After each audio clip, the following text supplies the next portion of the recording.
we recording? Like, are we going right into it? Sorry, I'm not gonna. Someone brought me these giant beers here, so raise your hand if you from Peoria, right? I know. I smelled it when you guys walked in. It was like, that's Peoria. No, I'm kidding. Oh. Nice to see you. What are your names? Bree. Marie. Bree. Greg. Bree and Greg. Thank you for the world's largest can of beer. I don't know whether you should feel lucky or homeless with this. No, I'm kidding. You know what I mean? Too soon. Too soon. What? Oh. Steel bullet. What's the? Never mind. What? Let me get set up here. Emily, everybody. Yeah. Emily Mauro, my sister. Hi. Hi, everybody. So glad you all could make it. Lisa Critch, the COO of Mauro Provisions. She's making sure we have plenty of product here, and she's going to be running around with the mic when we do a little Q&A here coming up. But we're going to start to stick to the format. Does everybody here listen to come on over? Right? Okay, good. Oh, look at that. Well, thank you all because this is an overwhelming success, I think, for, a beautiful location. But hopefully we'll do more of these. Yeah, totally. What do you think? Because I like being live in front of people. I know you do. I like a microphone. I know. I got my laptop here. I got double screens. But this is strange because I'm not used to we are used to being side by side. But this is just this live format and then seeing all you beautiful faces. It makes me kind of nervous. I know. And a lot of familiar faces, too. I know. Some not so familiar. Yeah. Who we got in there? Some are kind of scary looking. Oh. No, I'm kidding. I mean, it was my dream to do a podcast, Emily, one day with my little sister. Right in front of a giant hot dog cutout. I know. It's gorgeous. In a wall of jardinera. And then right under an Italian beef cutout. It's just, it just feels in right. Elmhurst. In a tiny museum. I made it. You're here. I know it was like when I went to my first daytime Emmy. Oh yeah. Celebration. What, the first or second one you lost? This was the second one. The first one I lost twice. Forgot. All right. So this is technically the third loss, but it was the second time I was sitting up there waiting for my name to be called. And I said, doesn't matter that I didn't get the W. I didn't get to bring home the trophy. No. I had a dream the night before that one day I'd be surrounded by giant cutouts of food, of some of my favorite food in Elmhurst. And it's surrounded with giant cans of beer from Peoria breweries. What do they say? Go big or, go back to sleep. All right, so we're going to start this off, Emily, just as we do our normal podcast. This is all being recorded, so we'll have some video content. We got 2 camera shoot here. Oh my God, I thought we were just going to have one. Oh, dude, we're in Elmhurst, dude. This is big money here. Oh, I think first we have to give some thanks before we get going because we didn't do this ourselves. This didn't happen. First of all, the people at the Elmhurst History Museum for approaching us, wanting to make this happen, specifically Patrice, Jesse, both Dans. This has been so much fun, and they've made all this happen. They asked us I'm going to cut that part. There it is. I know this is usually. You don't get to hear. I know. You blew it. But they asked us what we needed, and they delivered. And in every way and more. So thank you very much for that. And the E-Town Lowdown crew for recording this, because that's not me or Jeff over there. We're having people record it for the first time, which I feel fancy, Jeff. This is definitely not my basement setup. No, this is not your basement. Although there still is giant food in your basement. Yeah, there is. No, my basement's pretty sweet, guys, but not as sweet as the Elmhurst History Museum, which just got voted in the Sun Times or the Elm Leaves. What? Or the Pioneer Press. It's the Smithsonian of Elmhurst. Wow. They just said it. It just came out today, right? But it's being trumped by Queen Elizabeth, which moment of silence for Queen Elizabeth. My God. How about it? Who would have thought it would have happened? Especially a day of all days. I know. I'm surprised we didn't preempt this whole thing because of the passing of a legend. I mean, she just did so much great in the world. She did, And she's like, how old is she? She's like just 106. Stop. 96. Might as well be 106 at this point, right? I know. I hope I get to. I'm just going to eat pizza every day. 106, do nothing. I'm going to start smoking cigarettes again. Well, Emily, Mom no. understands. She's like, when have I lived to 75, which you're... Wow. Okay, I think we'll change it to 80. We got a long show ahead of us. You already don't burn Mom in the beginning. We were not going to do it, but anyone else? No, I think we're good. But thank you for all of our contest winners as well. Yes. Yes. Let's all clap for the contest winners. They did the thing. They tagged us. They did the assignment. Yes. And, we know who's listening from your... I just saw your thing here. I didn't want to... Emily Spills. No. We just thank you guys for contributing in all your questions and everything. This is something we started 2 years ago, well over 2 years ago, during the pandemic, the beginning. And it was... I don't know. It just made sense from the first... the first episode made zero sense. We scrapped it. One day that will never... see the light of day. It was all about Grease, too. It was all about Grease, too, 100%. Which we love. I still have it somewhere. But just was not fit to air. So we tuned up, and it's been bliss ever since. And there's nobody I'd rather host a podcast with. Oh, Jeff. That is there's no second younger sister I would rather, oldest of my younger sisters that I'd rather host a podcast with than you. Well, thank you. Lil sis Emily. Thank you. You're my only... second older brother, I would, Younger older brother that I would do a podcast with. So no, but it's been fun. So, people dig it. Oh my God, cousin Melissa's here too. Hello. Look, and Allison. Oh my God, I don't see her there. Well, Allison's a local Elmhurstian. Yeah. Is that how we say it? Elmhurstian? I'm sure that is. We'll go with it. But thank you guys. We'll see. Everybody shows up. I know, Emily. right? And look, Bert's here. Bert's here. Everybody's here. Mom and Pam and Gus here on the front. They have their own songs. We got a Barb. We got a Barb here. Linda. Linda couldn't make it. The quintessential Barb. There's a Peggy, of course. Wherever there's a Barb, there's a Pam, and there's a Peggy usually. So we got all the characters are on display here. So Emily, let's hit this off. 5, 4, 3. Whoa, Jeff, we have to do this. Oh, yeah. Play the songs, Emily. That was the intro. Waiting by the phone for that one that'll ring. Can you hear it? Yeah. Is it so fun? Come on over. Well, what should I bring? Come on over. Just bring anything. Seriously, just bring some ice. Yeah, seriously. Like I wrote that song. Can you believe that? I wrote that, Emily. And Jeff, and you brought ice today. I did bring ice today. He brought ice here today. That's the that's a Mauro donation. All the fun, and I got good beer and I got good wine, of course. Mm-hmm. Little Pinot Grigio for Santa Margarita. That was for very mommy. Nice for mommy. But welcome to our first ever live recording of the Come On Over podcast. Yes. Thank you everybody for being here. There's live humans here. Well, we got quite the audience here today. We have obviously everybody from the Elmhurst Museum. We've already shout out to. Okay, so it's happening. Emily, all right. It is all. Wait, happening. Jeff, there's something I have to ask you. Oh, can we get to business, please? Jeff, okay. What? How was your week? Right over you. Tender kitties. This week, tell me how was your week, little kitties? This week, how was your week? Meow, I want some milk. Like, can you imagine being my wife? And she's upstairs, and I'm downstairs doing about 40 takes of that song. And she can hear me going, meow, I want some milk.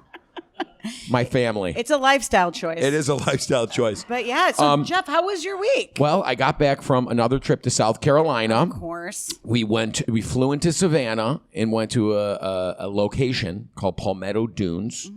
And it was not a last minute trip, but a trip that has been canceled like 3 or 4 times. And I was going to have to pay a lot of money unless I took the trip. Yeah. This was like the last week, and so we figured why not Labor Day, and we went with our friends, and I ate shrimp and grits, and I canoed or kayaked. Totally miserable. Anybody kayak out there? Does anybody? Okay, let me rephrase that. You've kayaked. Have you kayaked with like a significant other or a spouse or anybody, a partner?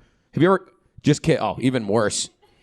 Even worse. I mean, people die kayaking. Because marriages break up all the time. Even the kayak guy, like the kid who gave my kayak, he's like, yeah, they're all happy when I leave there and they come back in and they are not happy and they are fighting for days.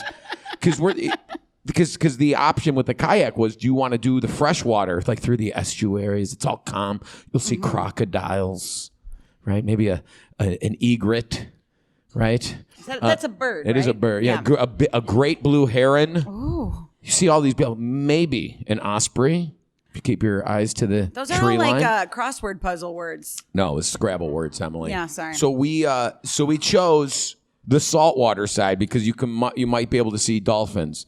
But the saltwater side's like right at like the sea. So it is very hard to paddle. Yeah. And Sarah's yelling at me. She's like, it's only going left. You're like, well, I'm pedaling right. And you're sitting there and you're in the middle of like the ocean and it's miserable and it's hot. And look at, What? I got a blister from kayaking. Oh my God, that's Yeah. I injured myself kayaking. wow. First of all, that's a testament to my love for my wife. But we did it. Lorenzo wanted to go on the saltwater. We did see dolphins, though. So we saw dolphins. They come out, and they're all shiny. And then they either come out again, and then they come out, and then you're like, can we go back? Because it's not like you're not riding the dolphins, Emily. You're not feeding it fish. Which is the dream. I don't have the whistle around my neck. No. It's not going through the hoops, jumping with the ball. This is not the Shed. No. Well, SeaWorld. Rest in peace. Shamu. I don't know. I got feelings about that. So it was You such saw a it in beautiful its purest vacation, except for the kayaking experience. But we did do clay shooting, too. What's it with like the that the you pull discs? and It's they like shoot. something like the Kennedys did at like Yeah. Bunkport. No, this is one of those places. And all, I'm just being honest because this is a circle of trust here. What? Where we stayed was where Justin Bieber recently got married. Whoa. Yeah, big time. The alien. Big Oh my time. God. So did you see remnants of Biebs? There was just Bieber spray everywhere. Did you smell the Bieber? They're like, no, it's Bieber spray. Watch out for those Biebers. Oh, no. No, the Bieber was, everybody had like a Bieber story. You know, they couldn't God. wait. Like the Kardashian staff? stayed there. Yeah, this was highfalutin. Hey, you know, Emily, I say this all the time. International star of stage, screen, and television here. This is what this gets you. Two-time Look Emmy. at me. You think Bieber, went to the Palmetto Bluff and then boom, 3 days later, he's working a room in Elmhurst? You think he did that? Doubt it. No. He's at an amphitheater. I'm the real champ. I'm the people's champ, Emily. I'm not going to argue with that. But it was very quick. It was fun.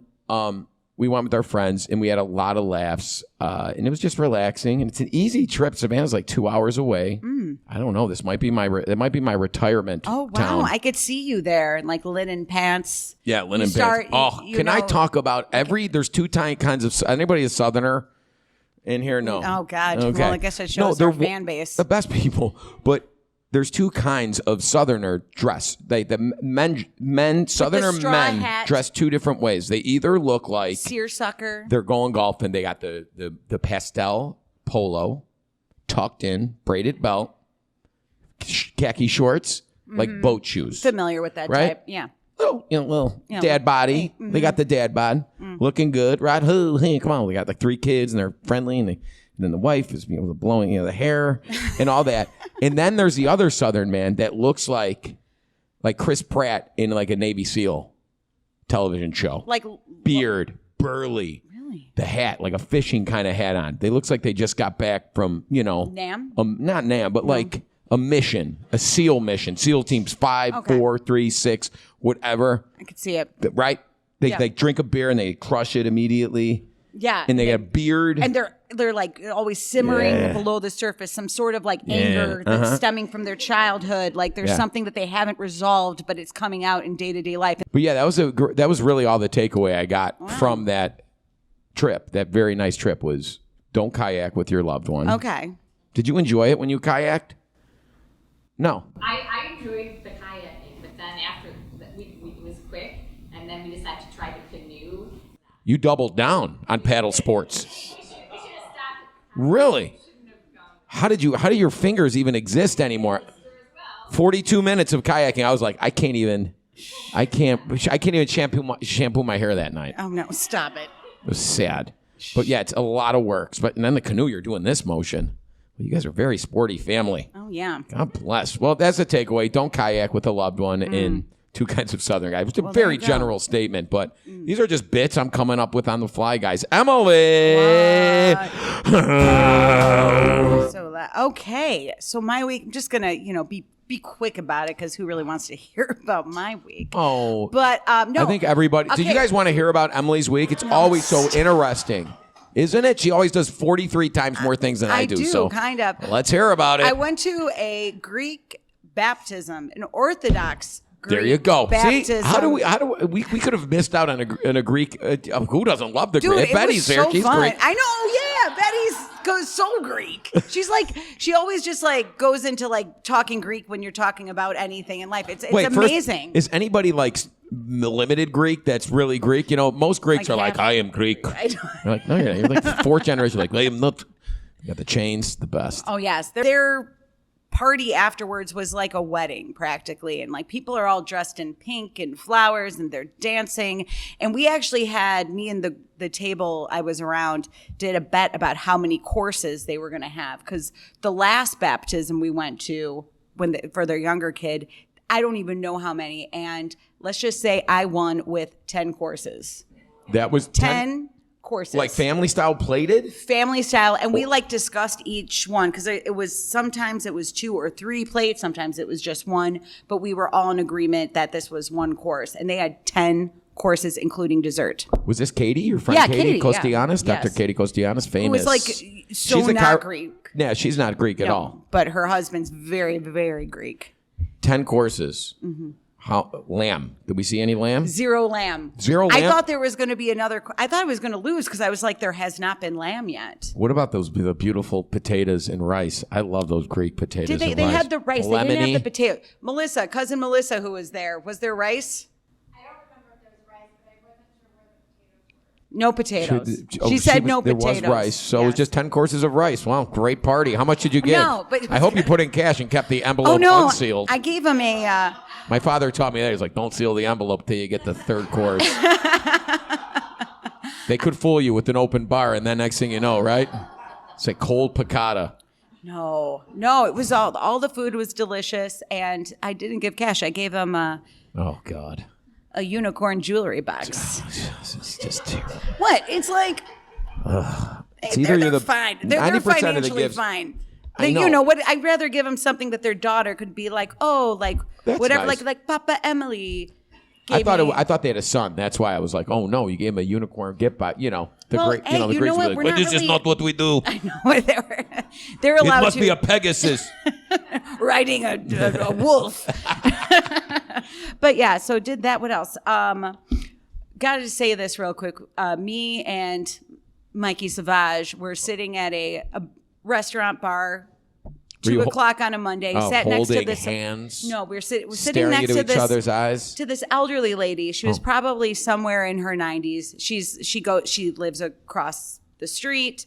Goes there almost every day for like her 2-3 o'clock lunch. Just sits by herself with her little Kindle.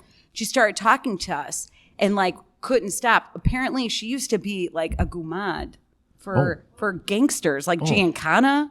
Like I couldn't. I can feel it. Yes. It's magic. She just kept on going and going. Like she was telling, like she didn't get into like sexy details, but she would tell stories. She's like, I was at the Rainbow Room in New York, and it's like a whole like. She really hates Schaumburg. I don't know why. She's like, where are you from? Don't tell me it's Schaumburg. And I'm like, no, thank God. Wow. But I was just like, I think she does this to everyone who sits next to her, but her name was Betty. It was a delight. I would sit, like me and Mike were talking about making plans with her so we could get more stories. Oh my God. Well, shout out to Betty here. The Gumad of the Year, ladies and gentlemen. Just announced Gumad of the Year. Maybe we should get her on the podcast. Just get you. That's what Mike was saying. Mike's like, he thought that she would be good on the podcast. I don't know. I don't know if we have enough time for her. She really went on for a while. Well, you can always edit her. That is very true.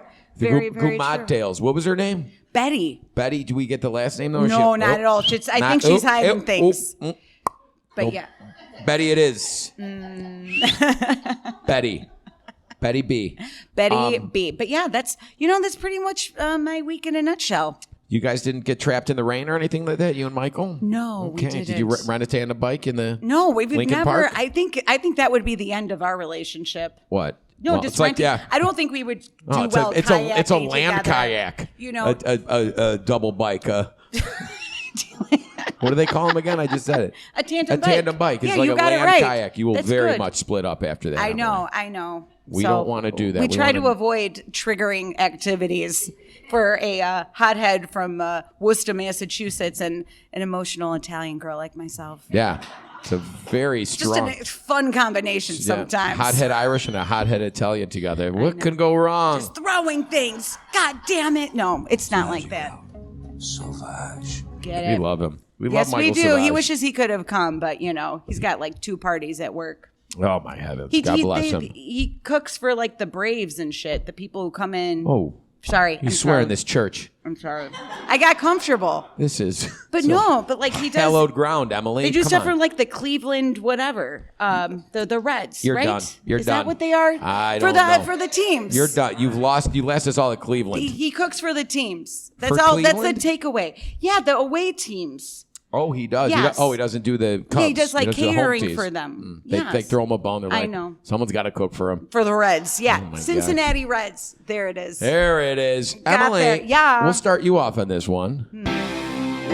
Oh wow. Should we play the whole song, Emily? No, I don't think unless you people want to hear it and sing along.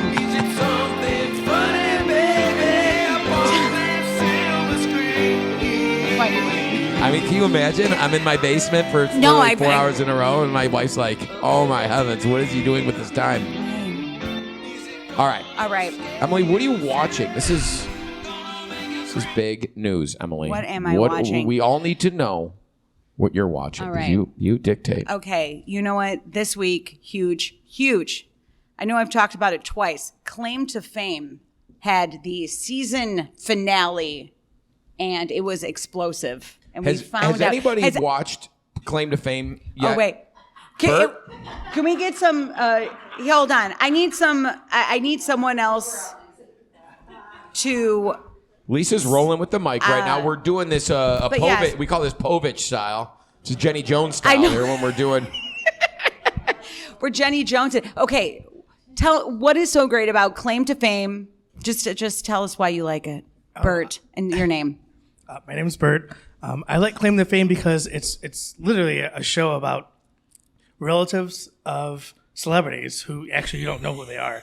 So it's a show they do like challenges, and there's a bunch of drama in the show, a lot of lying, deceit. Yes, so much deceit, but they're entertaining characters, right? They are, It's so and much fun. some of them are obvious, and some of them just. I mean, I didn't know until yesterday until I watched the show, and like 2 of the people who they were. But yeah, But it's a great show. I mean, I went to Emily's house one day, and she was like, "You have to watch the show." I was so annoyed with her. I was like, "Stop making me watch the show," and I got into it. I mean, we watched like 3 episodes together. I know, but you guys should watch it if you haven't. An ABC or Hulu. So that happened. So these are, again, we've talked about this on this show. Thank you, but Bert. Thank you, Bert. Give him a round of applause. First contributor. I know, Thank you. right? Thank you, Lisa, for expertly running the mic to Bert. If the producers of season 2, hear me out, Yeah. Claim to Fame, call you up, Emily, we know you're the sister of the immensely famous Jeffrey Michael Mauro. Will you compete on season 2 of Claim to Fame? Potentially. But this is the thing, is that I think we're not saying like I'm famous at all, but I'm around your social media. Okay. We're So you're- tagged a lot. okay. There might be too much. I'm not like much in the shadows. I get it. I know what you're saying. Maybe Dana would be great on Dana Claim would to be Fame. great on it. Maybe Frank. Yeah. Oh, man. Oh my God. Or maybe all happening. Mom. Oh. Mom on Claim to Fame. Should be on there. Do they make you like stand on like a stool for 7 hours until someone falls off one of those? No, it's not like Big Brother, but they did have to eat some like crickets last night. that is I know, just which so I would old. never survive a challenge Well, like to that. the producers of Claim to Fame listening, Emily is too famous for Claim to Fame, so No. please forward the emails to DanaTeresaMorrow@gmail.com. But I'm going to go right into my pick of the week, Jeff. Are we doing a rating system today? Of the pick of the week? No, you just choose the pick of the week. How Okay. we doing? All right. My pick of the week is House of Hammer. Oh, that's on the Discovery Army Hammer. Plus about Army Hammer, about his like sordid like depravities, sexual deeds, and then his families, and it's just gross and awesome, and I love it. It's amazing that this guy who was starring in films like a year ago is now selling timeshares in Cayman. Did you see him I saw him in Cayman outside. Stop it. Yes, outside a hotel, like drinking with like 4 people under a cabana, looking attuned up. Was he? Yeah. Was he? And he's like a big guy, so he's hard to miss, you know? Oh my gosh. So I went up, I hung. We had a whole night of it. We Shut ate up. people. I know, stop. Yes. There was some weird cannibalism things, like we went snorkeling right off the shore and then ate some human meat. Oh, gross. No, there is some cannibalism stuff that he. Yes, there is. That's what I'm saying. Where he's like, I want to eat your ribs. I don't know. We're not going to get into it. It's a family show, kind of. I love ribs, though. I know. I would try if I were going to eat any part of the human. I would do. Wouldn't you do ribs, Mom? No.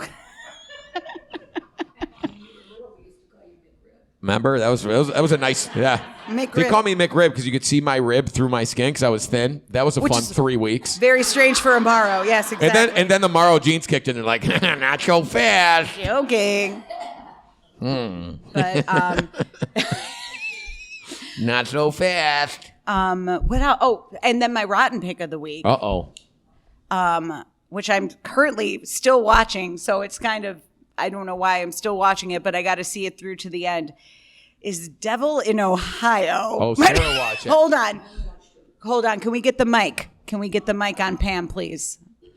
All right. I know it's just terribly predictable. The writing's terrible, everything, but I want to hear what you think about it, Pam. I thought the first episode, this is Pam. You sound terrific, Mom.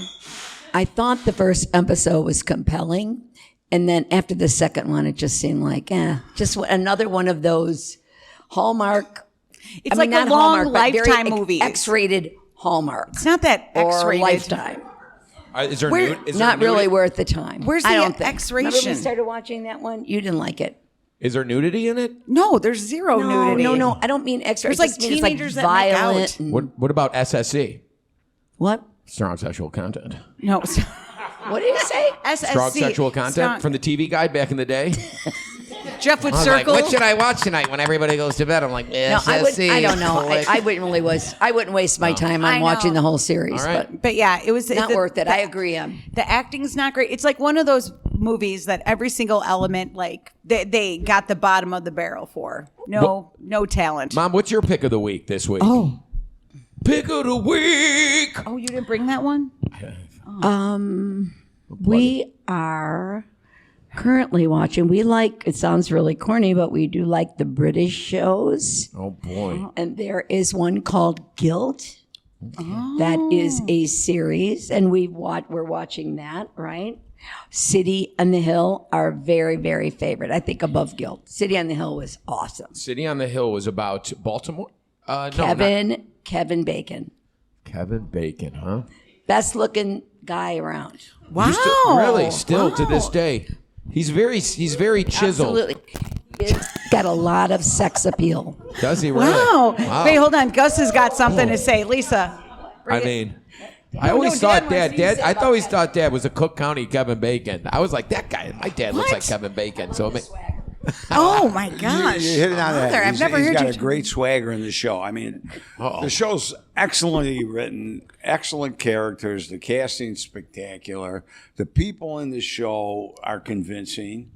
The storylines, there's a few storylines, maybe about 4 of them that are intriguing and capture your attention. But sounds this is a love or whatever you call it. Bromance? He walks into the room, Kevin Bacon. He's got that, like you said, the swagger. He smiles. He's got a little history behind him. It's quite interesting show. does anybody else watch this City on the Hill? Does anybody watch this salacious show? This This softcore pornography called City on the Hill, starring Kevin the Hammer Bacon. Maybe this is not even a real show. Maybe I don't know. Like, I watched. what's happening? I have watched. It's on Showtime. It is on Showtime. Yeah, no, I I've watched seen the it. first few episodes. I forgot to go back to it. But from what I saw, I liked it. It takes place in Boston. Yeah. Boston, Yeah. that's it. And they're all like, oh yeah, I know how they are. Jesus, help all of us. If you're looking to move from 6 degrees of Kevin Bacon to 1 degree of Kevin Bacon, watch City on the Hill. Oh, what is? 6 degrees of I Kevin know, Bacon. but why would you be 1 degree if you're just Mom watching wants to it? Mom and Dad want to meet him. Mom will make it happen. They want to be with him. Dad, what's your pick? What else are you? What are you watching? Gee, Uh-oh. it's kind of tough. I'm trying to. That's all right. What do you watch at night? Tell me what you watch at night. YouTube. Camping stories. People, cold weather camping. Rebuilding of old campers and going camping in Alaska. Have you ever camped? I haven't camped at all. But what's nice about it, it's relaxing. You watch it, you sit back, and you just look at the snow, and these guys are cuddled up in a tent. They're usually alone. What? They're usually alone. Oh, once in a while they have The a dog. You're the sizzling of the bacon. They do a lot of cooking in it. Oh, that's They do good. a lot of campsite cooking. And whatever she wants to watch. Of course, naturally. Which is, I know. Oh, my So, heavens. God, oh well, my thank God. you for that, Ted. Everybody Wait. check out Camping Stories, cold weather camping, which is ironic because we never went camping. No, not once. We did no outdoor excursions or, overnight things like that. No, So I it's went funny. once as an adult and at like a music festival where there were some outside elements to kind of help aid you in the comfort level. And I was a mess, Yeah, but well, I adapted. I don't think that was due to the camping. No, I was you great. were sizzling in your pan there. But like you're sitting there, like about to go into your tent, you're like, wait, do I take my shoes off before the tent or in the tent? I don't want to bring the dirt in, but I don't want to bring it out. And you're just like, I was standing there for like 5 minutes figuring it out. I forgot what I did, but it was not the right decision. All right, Jeff, what are you watching? What am I watching? I am watching The Terminal List starring Chris Pratt, which is an Amazon Prime thing about a SEAL who's getting it. You watching that, sir? Do you like it? Did you finish it? So I'm not done yet. No. I don't mean like don't let him talk. I'm not done yet. I'm not done with this series. See how he treats me? Jeez. Every day. How dare you interrupt? No, I'm not. So don't spoil it. But are you enjoying it? Yes, I read all of his books, so That's- he's really good, and the series is really close to the book. So yeah, Jack Carr is very good at doing it realistic, and Chris Pratt does a good job in it. He's awesome in it, man. And that's like the guy with the beard, like that I was saying, like that's half the Southern guys, those big burly guys that just have like saved lives and taken lives. You know what I mean? Yep. Were you in the service at all? No. No, you weren't. Not a cop or something? I'm seeing No. the white mustache. I don't know. I put two in the silver hair. This guy, he used to crack skulls over there in the 3rd precinct. I don't know. A couple mag lights on the dome. No. But can What's you your say your name? name? Yeah. It's Derek. Derek, are you one of the winners here? Yes. Now, when you got the notification that you were winning a 0 expenses paid trip to Elmhurst, what was your first feeling? Well, I had to email and ask if there were winners announced because I didn't see any. And then I got a reply back that said, well, there's one who isn't sure, so ... And then I got a reply back so technically I'm, Miss Congeniality. Yes.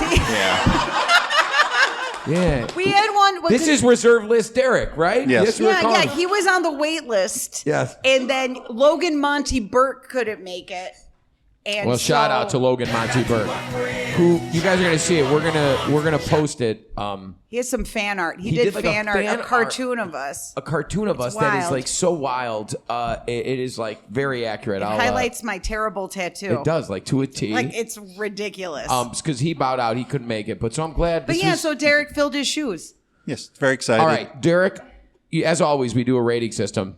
like I know, Emily, you said, you asked me, and I was like, what is she talking about, rating system? How many cold weather camping videos do you give that?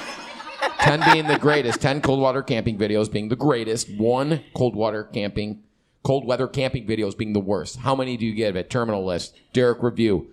We had 9 cold weather camping videos. Big endorsement from Derek. Even though he wasn't supposed to be here, he's giving it his all. That's the Mauro difference. That's come on over this.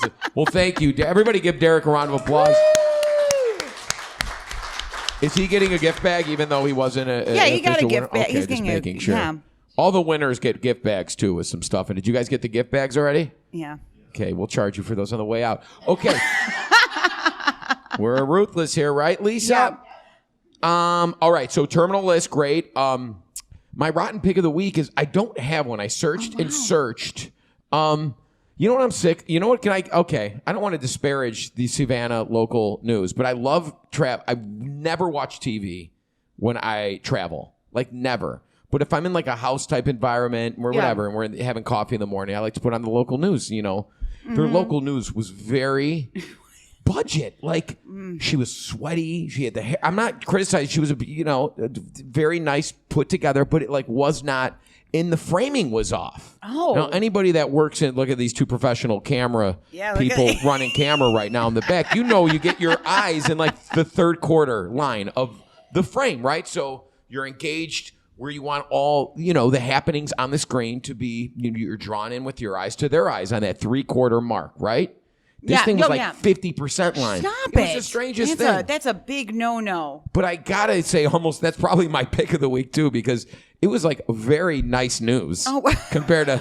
I know we watch WGN every morning, which is about as light as you can get. Right? I love my crew. I'll be on them on Monday. Oh yes. See, Mom, I'm telling you right now, I'm going to be on WGN on Monday. 9:30 a.m. I love my mother. That's Pam, everybody. She's got 2 songs.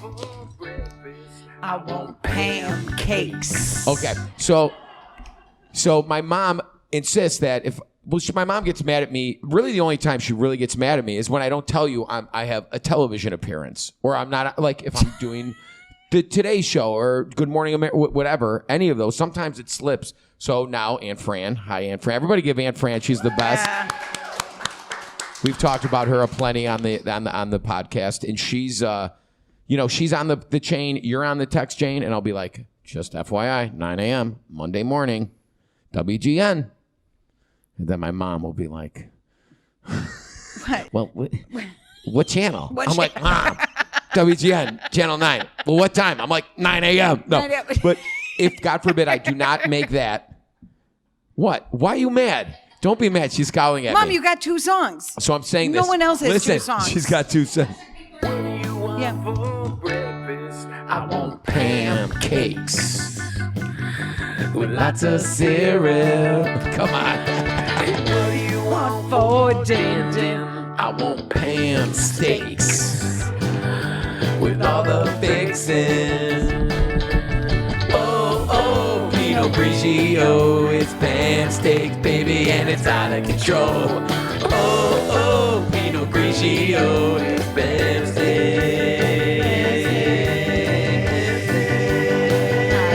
Saturday, pan steak, pan steak. She's like, why are you looking at me? He's the one that wrote Thank the you. song. I wrote my dad a song too. Big Gus. So now it's official. It's locked in. What? WGN Monday 9:30. morning. 9. Well, yeah, whenever. And then I'll be DVRs. So yeah, that right. I watched WGN in the morning, but the news very much in Savannah was much lighter than Chicago news on any morning. There's been a cool breeze today. It's like there's no neck. Like literally today, there's a neck stabbing. What? Oh. I'm like, did you have to say neck stabbing? Why can't you just go with just normal stabbing? So I could start my day in my coffee. You could start bracing your neck. Anyway, I'm watching as well, besides Terminal List in Savannah. My pick of the week, Emily. What? Welcome to Wexham. What is that? It's about the Welsh Football Club. Oh, Lord. Yes. It's about the Welsh Football Club, second oldest in all of Britannia. that is purchased by one Ryan Reynolds, famous Canadian Hollywood movie star, and the guy from Always Sunny in Philadelphia, Wait, is it Rob like McElhenney. A docu-series? Yes, it's a docu-series, and they're only doing one a week, which is, I think, always a good indication of a quality show. It's Ted Lasso meets Ted Lasso, but in a docu-series. I highly recommend it. Okay. It's the people are endearing, like what they do for this community, which is like the equivalent of kind of like a Rust Belt, down and out, Welsh town, and the Welsh language is interesting. Well, they have a very specific accent, and then they kind of have. Don't they have like some sort of weird Gaelic situation? No, there's a Welsh language, Emily. I don't know. And you'll learn all about this, but highly recommend it. The guys are, because you're gonna watch it. I will watch it. Actually, this sounds right up my alley. Currently, 3 episodes in. 4th one dropped last night. What's the I'm rating giving it system? 8.973. Cold water camping videos with sizzling bacon audio tracks. Oh, that is good.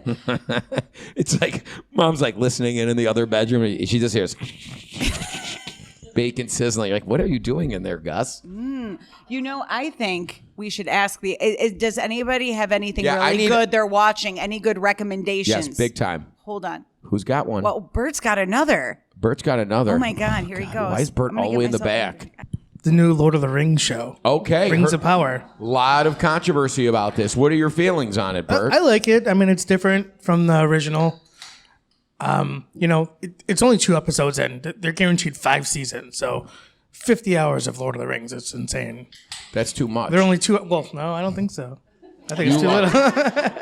Is it better than the new prequel for Game of Thrones? Have you watched that? I don't know. Okay. I don't know. They're both what? Game of Thrones is 3 episodes. This is 2 episodes.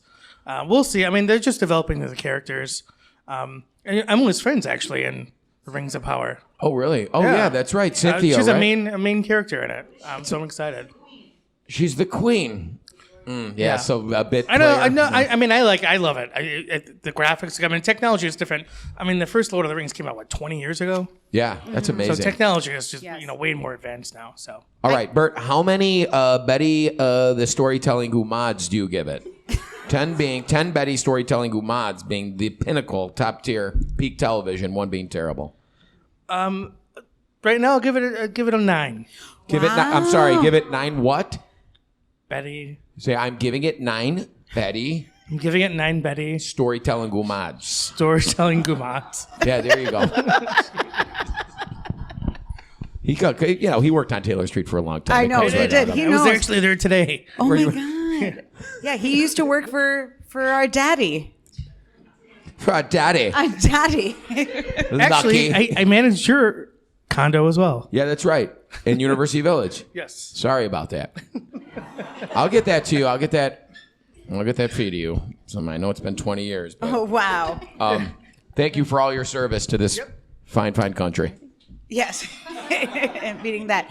Does anybody else have a show that they want to share? Oh, we got one here in the middle. Here. Oh, introduce yourself. Tell us where you're from and how you got here. So I'm Suzanne, and I'm from Glen Ellen. Oh wow. Yes. I mean, so far from Elmhurst. But so I'm living in my in-laws' basement currently. I've been there. Because we sold our home and are waiting for our home to be done. And I have no television. So I've gotten desperate. And Peaky Blinders, my daughter told me about, and I watch, and it is very addicting. And there's like a lot of seasons to ingest at this point, right? How many seasons are? I don't know how many. I mean, I'm just starting, but I'm into it. So I would recommend that. That's the British. Cillian Murphy. Cillian, yes. He's got a very interesting face. It's very small and pointy, but hey, how did attractive. Susan, right? Was it Susan? How did you win the contest? No, Kathy did. Kathy won the contest. Kathy, she's so great. Come say hi, Kathy. Are you from Glen Ellen? Do you live in your in-laws' basement too? I do not. Thankfully, I don't. Kathy, we met at the farmer's market. Nice to see you again. Yeah, nice to see you too. That was fun, right? It was a lot of fun. Yeah. So many people, a great turnout. Awesome turnout. You never know what you're going to get at the Lyle French Market. No. Well, no, you never know. Oh my God. What are you watching these days? Okay, so I just started The Patient. Yes! With Steve Carell. Did you watch the last episode? No, I didn't see Mondays. It's insane. No. I mean, I didn't watch the last one either. My gosh. It's a nail biter. It's suspenseful. Like, if you have anxiety, like, I wouldn't like recommend you watching it, or take a Xanax. Yeah, pop a couple Xanchas and get to that work. But yes, so the first 2 episodes, because it's like 23 minutes long. Easy breezy. It's insane. Yeah. Dad, you would probably. Did you watch it yet? No, it doesn't sound like a dad show. No, that's too much. That's the opposite of sizzling bacon on the cold water sand shells. So anyway, I would give it a 9. Betty storytelling Goombas. Goombas. But you're close Goomba's enough. racist. Goombas. This good. Like she did it. She did it on her own. I know, right? She knows. So I'm just gonna give my own self a shout out. Yeah. Yeah. In my post to win, I did a 10 cold cheeks on cold granite after passing out. That's right. I gave the show. That's when Sarah double dipped under the. She got the COVID shot and the flu shot at the same time. She passed out on the granite. And I loved Pam and Gus's How You Meet story, and everybody's actually How You Meet story. That was great, right? That was a great episode. I loved Valentine's Day. We'll do that again. How you guys meet? Yeah. We'll was just have awesome. to go out to the public. We're gonna have to go out to the public this time. Maybe Susan with the she's living in the in-laws basement. I'm sure there's a great story there. But thank you, Kathy. Thank you. Yeah, I think we should go over into some IG Q&A. Listen, if you guys, don't be afraid to come up and grab yourself a drink. You guys, this is supposed to be fun for all. Yes, I don't want all use guys. Use guys, get yourself a drink. It's a family thing, right? Yeah. No one's underage, right? This is Elmhurst. There's no rules in Elmhurst. This is the Vegas. It's like the Outback Steakhouse. The Outback Steakhouse of the west suburbs. Oh yeah. I said it here first. Emily. IG Q&A. You got a question, I've got an answer. Kathy's rolling up. IG Q&A. You want a straw, Kathy? Oh yeah, she's. I'll get you a McDonald's straw too. You know those thick ones. Those are the good ones. It's like, why'd I drink this Diet Coke so fast? Yeah, come on up, guys. Get yourself a little libation. There you go. You're off the clock, I'm sure. I know. Patrice has been the best, for real. Patrice is the best. The best. I take people most serious when they not only have a lanyard on, but also a key attached to a lanyard. You know they mean They're business. going places. They got things happening. They got control over the environment. Very good. So we're doing Thank you, Patrice. a live edition of IG Q&A. Oh, man. So who's got a question? Yeah, any questions for Emily? Or Any questions Wow. for Jeff? no. Seriously, Food. any questions? Live questions. Susan in the basement. Who's truly your favorite sibling? Ooh. I don't have that. That's not fair at all. That's not. It's like a parent asking a parent who's your favorite child. It's like deep down it's you, but it's you have to pretend like you are impartial. But no, I love all of my siblings similarly in different Equally. ways. Yes. They're all unique Well, what do you and love? beautiful. So why don't we go through the list, Emily? What do Okay. you love about your older brother, my older brother, Frank? He's just like he has no filter, and it's like the most like endearing but yet naturally funny person maybe on this planet, because he just keeps on talking, and what comes out of his mouth is like pure gold. And I always wish I had a camera on him at all times, and he can make me laugh probably like no other. But I just we don't see him that much, so Yeah. But No, he's yeah, going love him through the some best. stuff. If Yes. you guys listen, he's going through some stuff. So we'll get him back on the show Yes. and get him. We're always rolling. in talks. He said he might have come today, but we're close. But he'll be back and having a good time soon. What do you love about little sister Dana? Little sister Dana, she's she is never afraid to tell it like it is. Yeah. No matter what your mood is, or it's like the opposite of Frank, where Frank just kind of stream of consciousness. Yeah, exactly. It's kind of, it's a mixed bag. Could be good, could be bad, mostly self-incriminating. And it's a little more deliberate in her intention. Agreed. I would say that. But, you have to love someone that, will just give it to you like you deserve it in the best way. And she's an honest person, and she's very intelligent and smart, and she has experienced things that, has made her into a certain type of a person that can kind of cut through the BS. Well, I believe that's a testament to Pam and Gus, our parents, who raised us to be not only outspoken, but also accountable for our actions, I think. Exactly. And I think we're all willing to admit when we mess up or when we say something or we hurt feelings. Well, I think you and I, particularly more than the rest, really hold on to that guilt a little bit more than the rest of the family. Yeah, I hate it. Like if we hurt someone's feelings, we won't be able to sleep. Frank is the same way. But Frank, instead of calling up, he'll be like, I'm so sorry. Frank will give you a wall of text via the phone, which will be like, I'm not even kidding, 9 paragraphs long of like, let me explain myself. I'm so sorry.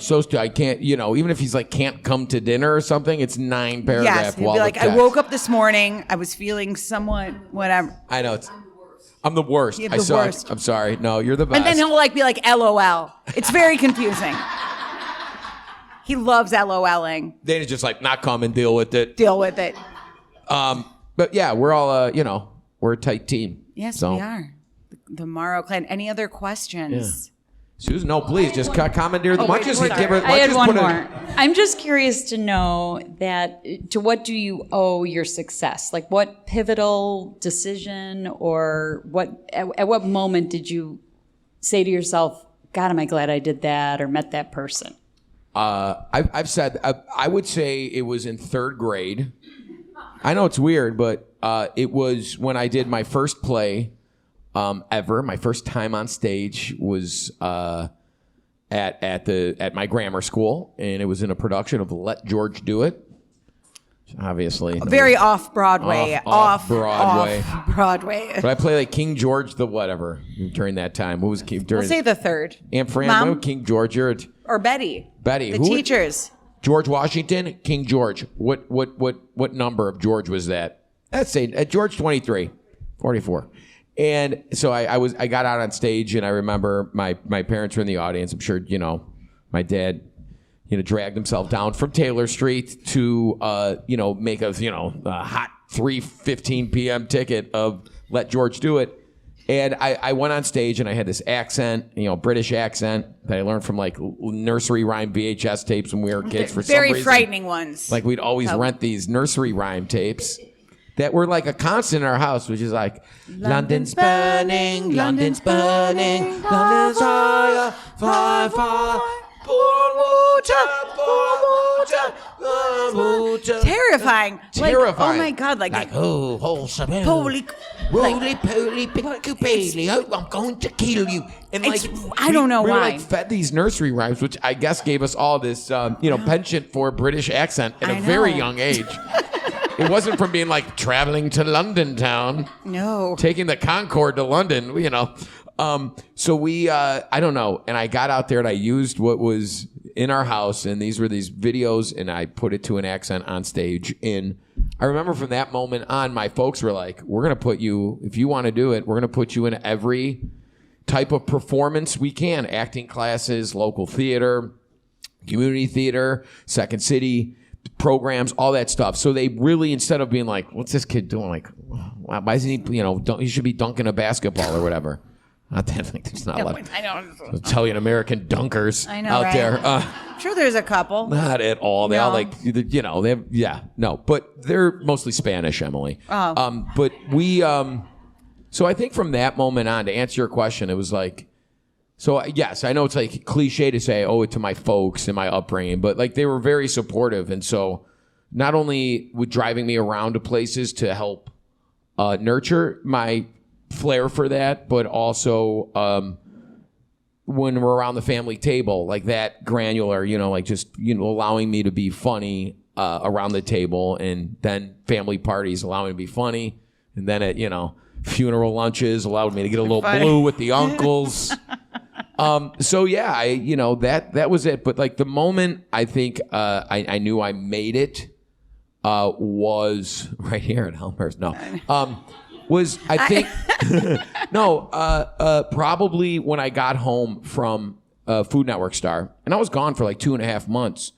And what a lot of people don't know is like when you film a reality show, you're sequestered. Like there's no phones, there's no books, no music, not even a magazine, nothing to entertain you. It's the competition, and it's living in this house with these people that are all fighting for the same thing. And bunk beds, right? In bunk beds. I'm talking like IKEA children's match. Like what's smaller than a twin? I don't even know, but it was smaller than a twin. And I'm sleeping, a junior, yeah. And I'm like, we're sleeping, and it's like, and the guy above me's farting every night because he's like, I only eat, greens. And he's like, and it was like just like 2.5 months of this, and it was very, very taxing. And I remember when I was getting home, and I haven't seen my family, and Lorenzo was like barely 2 at that, so we had no concept of where the hell Daddy went, And I get out of that car, and this was like even being in like a black car, like they picked you up. It was like the first time I got a sign at the airport, it was like Jeff Mauro. And I was like, oh my God, that's for me. And I'm coming home, and I knew at that point I was top 2. So I didn't even think I didn't know I won, but I thought I knew because I had to go back in a couple weeks and go to the finale. I didn't have to compete anymore. It was like, it was ready to be judged live or taped. And so I left it up to fate, but I knew leaving that I was like, I have a good chance of winning this. I remember I got out of my car, and this was at our house in Elmwood Park, and I saw him in the window, and Sarah runs out, and Lorenzo runs out. He's like, Daddy. And I just remember him repeating, Daddy, miss me. Daddy, miss me. Daddy, miss me. His hair was falling out. It was bad. I was like, I think I ruined my child. He lost his hair when I left. Because he didn't have no concept, because there was no, we had one phone call every 7 to 10 days, barely. And they were 10 minutes timed and videotaped. So you couldn't say like, I'm doing great, honey.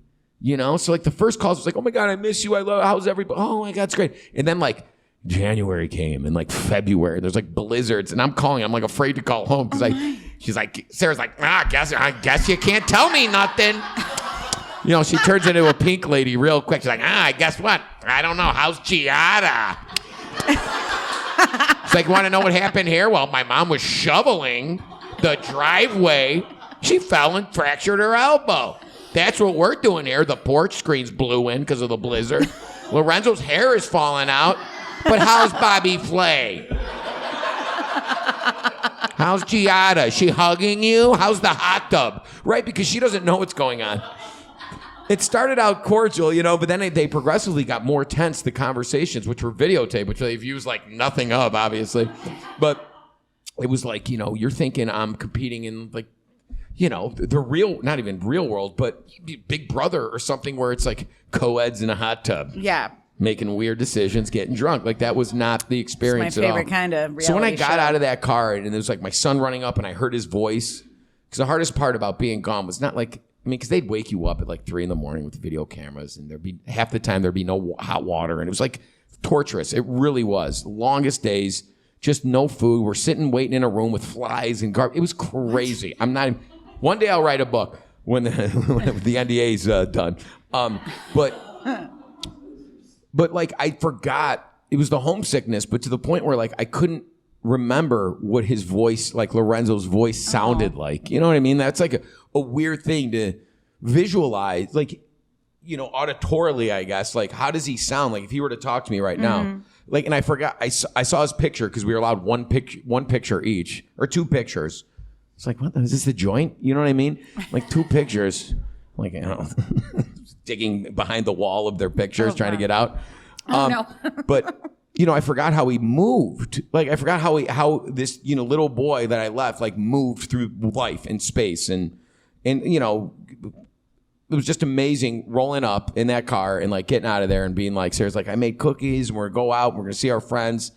And it was like, to me, I was like, at that point, I was like, I made it. You know what I mean? Because I knew I was going to win. I knew I had the top spot. There's nothing else I could have done to win it. I felt confident in how I left that show. I mean, this was 11 years ago, and it's super fresh in my mind, that whole experience, to the point where I still have nightmares. I still have nightmares about Food Network star in Tony and Tina's wedding. Oh, Jesus. All the time. More than Food Network star. Two very hard things I've done in my life to kind of get to this point that were instrumental in grooming me. But yeah, that was when I was like, okay, my life's about to change. And then you kind of wait. And then at that point, this is another fact. Sorry, Emily. I know we're like talking a lot, but we're all here, so I'm divulging a lot. Yeah. Being very, very open here. Before anybody knew in the public that I was in the cast of Food Network star, not only did I know I won, by the time everybody knew that I was like, the cast was released. Not only did nobody, I was done. I already won. I already shot the whole season of Sandwich King. So I had to go back to work and do everything normally per the contract and not quit my job and not do all this. So I'm like sitting there like cutting tomatoes, making club sandwiches. You know what I mean? And people are like, I didn't like this. This was crusty. Bread still. I'm like, I'm gonna walk the hell out of here one day. And that was before the cast was even released. So I'm sitting there with all this knowledge for months. And then the show aired, and I was like, then I had to keep it under wraps for 13 weeks and not tell anybody. My parents, you guys knew. I think my immediate family knew, even though I wasn't supposed to tell them. I'm like, screw you. Like, how am I not supposed to tell my parents? You know, our lives are going to change forever. You knew in March, yeah, and it didn't air till June. Yeah. We had to wait until August. Oh, it was exhausting. But yeah, that experience kind of was very, is a very definitive moment for me. So yeah, that was the fourth time I auditioned for it. So I had signed myself up for it. First time I made it really far. I went to New York and did the final round for semifinals, and I didn't make it, and I was crushed. And then I took a year off, and then I kept going after that. And it was the last time. Mm-hmm. I told myself it was the last time I was auditioning for that show, 100%. And you did it, Jeff. And yes, then look at you now, here in Elmhurst. What about your culinary skills? And how did you start getting involved in food and lunches and stuff like that? Well, my first job was for a butcher shop, River Forest Market, and they had a butcher shop in back, and I got paid $3.62 an hour to clean fat and bloody sawdust off the floor and scrub cold fat pans in the back for mustachioed butchers who chain smoked and cut meat. Like, I mean, what was this, like the Upton Sinclair novel, or was this River Forest in the 80s? But Upton Sinclair wrote The Jungle. It's a little Dennis Miller. Is this so from that moment on, and I loved it. Like, I loved working around. No, there's very little quitting in our family. But I don't think it was in us to quit most of the time, unless it was like a lot of cardio was involved. Yeah. Like soccer, I was like, I don't want to do this anymore. This is like, you're gonna drive me an hour to go run an hour. Yeah. And then I worked my way up, and then I moved down the street a couple months later to another, like a catering deli, and then I don't know, just growing up in a big Italian American family where food is central. You gain a respect for it, but you also realize from a young age the power of food, and it's also just a form of entertainment. I always loved being in the front of a house in a deli atmosphere, because to me that was a stage, right? You have the counter, you have the case, you got the meat, you got the interaction of slicing meat. Is that thin? Is that too thin? And I loved being on stage, but still cooking. And I knew I was never going to, I say this frequently, but I knew I was never going to be the funniest or most successful stand-up comic or improviser. I never wanted to be like a 3-star Michelin chef or the best chef, but I could be the funniest chef in the world. And that was kind of like, when I figured that out, I was like, I got an angle. And then the sandwiches I always made sandwiches. Every job I had was more of a deli sandwich shop. So there it is. You did it. All right. Oh, when I made my 7th grade, I was, my mom got fed up with us because she was making 4 bag lunches a day. She's like, I can't do this anymore. And she's like, make your own damn lunches, especially if you're complaining about them. So we made our own lunches. And I realized quickly that if you separate all the meat from the bread, from the condiment, and construct it all at the lunch table fresh a la minute, that you're going to have the best darn sandwich that hasn't been compressed by an apple or sitting there next to a banana or getting weird and congealed in this way. And that was from that moment I was like, it wasn't great for my popularity at the table. Didn't lead to any makeout sessions. Certainly, but it led to this career and a love of sandwiches. All right. Well, now we're getting into our interview with Dan Bartlett. Everybody, Dan Bartlett, the director here. Hello. The curator. Curator of exhibits. Curator. Yeah. Dan Bartlett is here. So tell us about the name of the exhibit and how it came to be. Well, this is the educational portion of the show. Okay. Grab a drink. But we thank you all for coming, and thank especially you and Emily for coming. But here at the Elmhurst History Museum, we always try to find a story with local roots that kind of resonates across the Chicagoland area because we're so well located on the railroad line. We're so world famous that people want to come here. So we were looking for something light to talk about in the summer, and we started to talk about food. Portillo's, of course, you could throw a rock from here to the first Portillo's in Villa Park, and some of the. And I think that's what really started us thinking about an exhibit about food, and then we start to think about, well, if we look across Chicago, what are the foods that really are Chicago foods? What are our foods? Chicago-style hot dog, giardiniera, rainbow cones, the Italian beef sandwiches, some of these things that you really don't find outside of the Midwest. And so we thought we'd put this little exhibit together, and it's been really fun and popular, and a lot of people are coming, and a lot of people are learning about good food. Well, really, we're talking about large cutouts of hot dogs and beefs and giardiniera and all this stuff, but really you have to come and lay eyes on it here yourself just to get, an appreciation. It really is so well done, and it's evocative of, the Chicago food history, from the font usage to everything. And it's, truly like a wonderful experience here that you gotta come here to believe. This is not like go on the Google View and walk in here and get a good, on the website. You have to come here. It was really hard to focus in because, of course, we don't have a lot of space. And there are so many other foods that are associated with Chicago that, get like one or two mentions. Yeah. It was really kind of hard to settle on the big 3 or 4. I know. How did you boil it? Because I know there's a couple probably. I mean, you could probably make this triple the size. I'm happy to see rainbow cone because my Aunt Fran and Aunt Catherine, I remember, they used to pick us up and they drive us through Lower Wacker Drive when it was green lights down there. Yeah. And to us, it was like a teleportation to the south side to rainbow cone, and then you're driving. I mean, being a kid and being in their car, and we loved spending time with our aunts. They spoiled us rotten, and this was just one of the many things they did. But it was like Star Trek. You're going through a time portal, and then you obviously a couple more highways, and then you get this rainbow cone, which is 7 flavors. I remember eating it in like the parking lot, yeah, like on the car, like just like I can remember it like it was yesterday. It was probably after we saw like Sister Act 2 or something. It was probably Sister Act 1. Yeah, of course, right. But yeah, I loved seeing that rainbow cone. What like if you could fit another 1,000 square feet here, what would be the first choice next to all this stuff? Oh boy, chicken Vesuvio and what's the Puerto Rican Hibaritos? Yeah, I fell in love with those when I was living in the city. I would like to have expanded our section on giardiniera. Yeah. Like more provisions. Maybe more provisions, giardiniera. More on like the top. Maybe me holding. Maybe me me on the pedestal like the cardboard cutout. But like laying sideways, kind of sexy, but like not super suggestive. Well, you like a young Kevin Bacon. You could have been cut out of.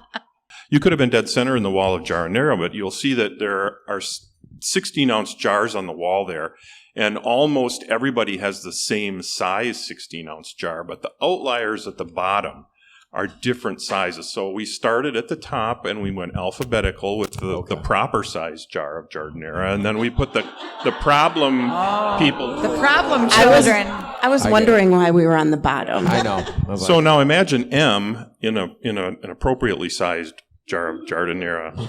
You've been right in the middle of the thing. You know what, I did that, and that wasn't intentional, much like all the custom cuts in our giardiniera, that are cut to my certain specifications. Thank you very much. That's what we do in Elmhurst here. That's how we take care of each other.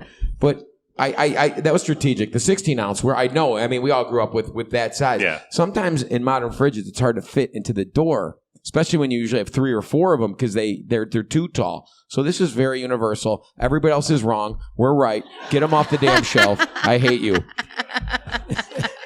Yeah, do you think Orlando's coming in here doing a live podcast? What about Recanto? He ain't coming in here. Dick certainly ain't.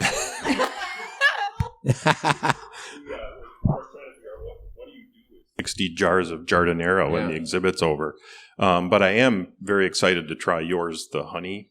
Honey Jane. Oh no, we'll make sure we get you one. In the course of going through the exhibit, of course, a lot of people have mild or hot, back your head off, but it didn't seem like anybody but Mauro Provisions was the basics of giardiniera in that way, and so I'm just the tip of the You don't have iceberg. to give me one. I'll take this one because I got to figure out what to do with 60 jars. No, of they have a giardiniera great shelf life on them.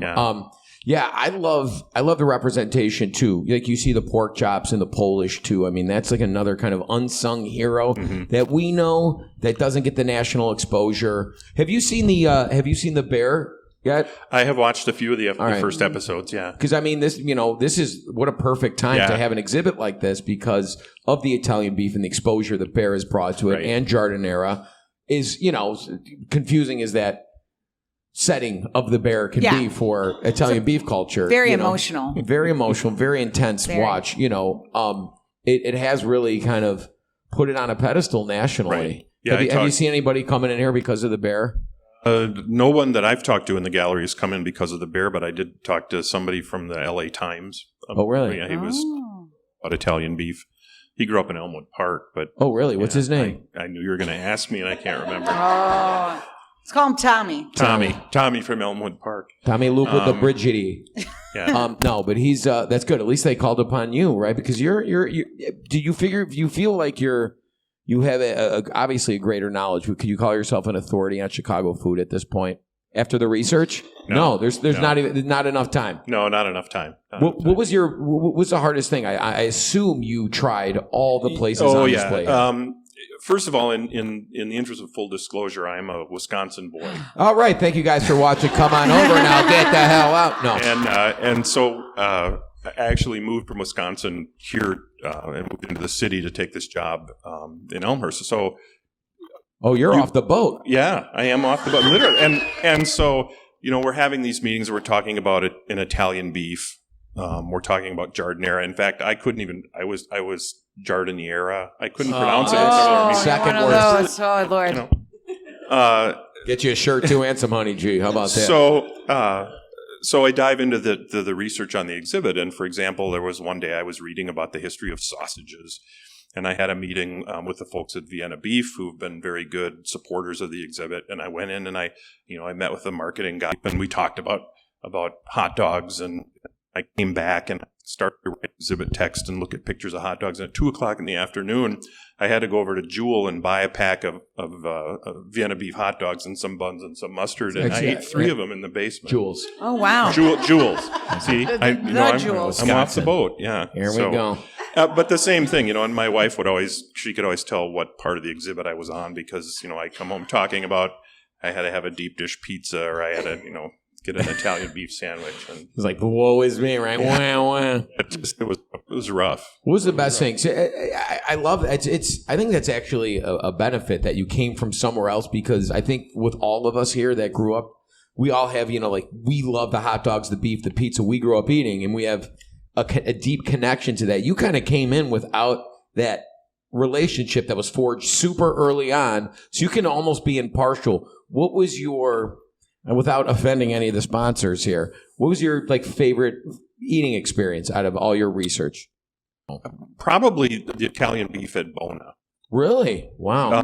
Yeah, and the exhibit really concentrates on Portillo's, Bona, Lou Malnati's, and Rainbow. And the question, it ends up sounding like it's some corporate-backed thing here. But the reason that we chose these companies, of course, Portillo's, as I mentioned, comes from Villa Park. We started casting around for other local businesses that were representative of these iconic Chicago foods. And of course, the Bona Company, Bona Volanto, started not far away. And then, of course, Malnati's in Lincoln. Yeah. And of course, Lou Malnati's has had a restaurant in Elmhurst since 1992 or 93. And so there's not a lot of, there's nothing nefarious in choosing these particular companies, except for the fact that they're local. People in Elmhurst, the western suburbs, recognize them. But then they're also iconic champions of these brands. And one of the interesting things that came out of kind of comparing the research and their stories was that, and to show you what kind of a Wisconsin boy I am, I called it Portillo's when I got here. Oh, wow. Yeah. But it's a Spanish name. It's from Spain, right? It's not. It's Portillo. Portillo. So we're all wrong. You were the only one right. Portillo. So Portillo, he has Portillo has a vision for bringing the hot dog from the city to the suburbs, and he's got a vision for what that experience is going to be like. And he focuses in on that and creates, of course, this hot dog pie. Moves way beyond hot dogs into Italian beef sandwiches and burgers and stuff very quickly. As soon as he starts to get brick and mortar restaurants, he and his wife's savings to start this business. They were looking for their family to create a business. They had a family recipe that goes back to very early in the history of Italian beef sandwiches, but they also had a vision for what the experience of eating was going to be. They didn't want a walk-up stand. They wanted a clean restaurant that a family could go to. And the same with the Malnati's. Lou Malnati is trying to bring the deep dish pizza from the city to the suburbs. And again, he's got a vision for what he wants this food to taste like every time in every restaurant, and that's typical of all three of these chains. And they are able to prosper in a way. They almost become ambassadors for these brands now as they start to grow out of the Midwest, with Portillo's around the country and Malnati's spreading past the Midwest, and Bona across the suburbs. And these are companies that have gone on for decades. Bona Volanto's still run Bona, the Malnati family. Bona now partners with Rainbow Cone. Yeah, the same basic idea. Lynn Sapp looking for something that understood how important that original Rainbow Cone recipe is. And of course, the folks at Bona have that same kind of family. It made it kind of a nice, wrapped it all up into a nice bow of these stories of these families.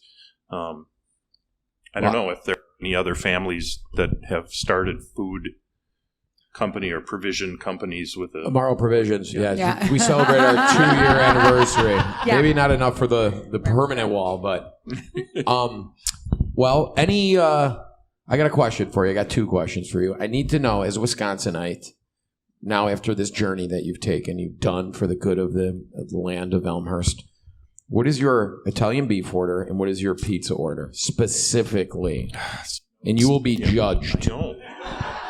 Everybody says I should go to is it Johnny's in Elmwood Park? Yeah. That's good. I mean, and I didn't because I'm too intimidated by the ordering process. They'll sniff you out. Yeah. If you show any fear, it's like dogs or bees in the guy running the register at Johnny's. They know if you're timid. So my Italian beef order would be probably next. Go ahead. Next, let's go. A wet mild.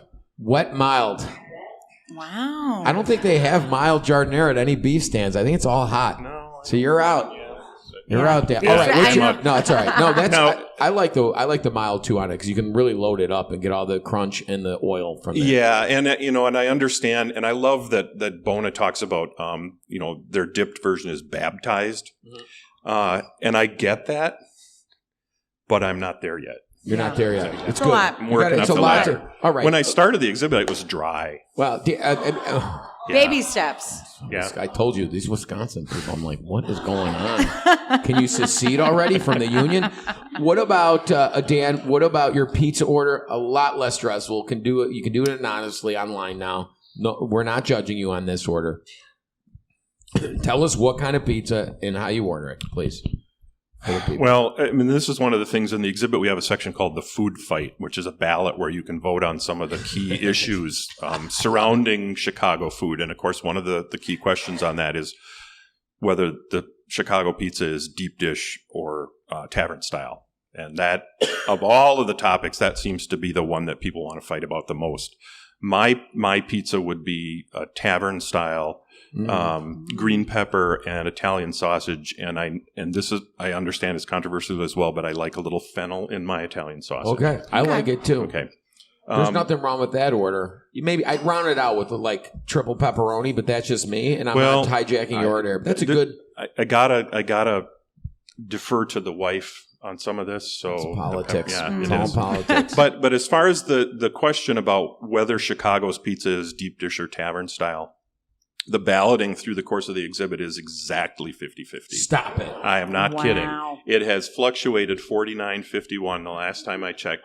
Half the people are saying that they want tavern style and half a deep dish. But I cannot give credit to the person on the internet that I read this from, but I think there's something behind this too.